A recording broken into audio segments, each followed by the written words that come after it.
বন্ধুরা চলে এলাম, শুভ সকাল। এই দেখো বন্ধুরা, আমাদের বাইরে কাঁঠাল পড়ে গেছে। দেখো কি পেকে গেছে কাঁঠালটা, আর খারাপ হয়ে গেছে, মানে খাওয়া যাবে না, যেহেতু এত উঁচু উঁচুতে কাঁঠাল হয়েছে। দেখো বন্ধুরা, ওই কাঁঠালটা কত উঁচুতে হয়েছে, ফেটে গেছে দেখো গাছে। আর এই দেখো আমাদের বাড়ির ফুল গাছ। তো আজকে আমি এইগুলো নিয়েই গুড মর্নিং তোমার সাথে শেয়ার করলাম। 2-4 দিন ভিডিও দেওয়া হয়নি, যেহেতু শরীরটা ভালো নেই তাই। আর দেখো এখানে আমার শ্বশুরমশাই আদা গাছ বসিয়েছে, আদা, ছোটো ছোটো আদা গাছ। দেখো এই দেখো, সবে আদা হবে, এখনও হচ্ছে আস্তে আস্তে।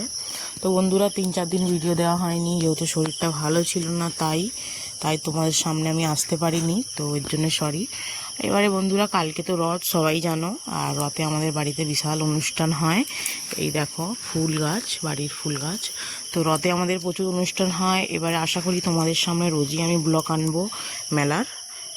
মেলা বসে আমাদের অনুষ্ঠান হয়।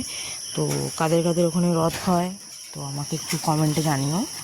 তো বন্ধুরা এই পর্যন্তই, বাই, টাটা। ভালো লাগলে ভিডিওটা লাইক দিও।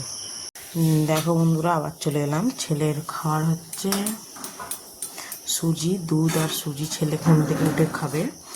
আর আমাদের চা হচ্ছে, গরম গরম চা। শ্বশুরমশাই দোকান যাবে চা খেয়ে, তো তাই। তো বন্ধুরা ঠিক আছে, এই পর্যন্তই। এরপরের যদি ব্লগ আমি আনতে পারি তাহলে আনবো, আশা করি। তো দেখো তোমরা, আর একটা লাইক দিও। টাটা।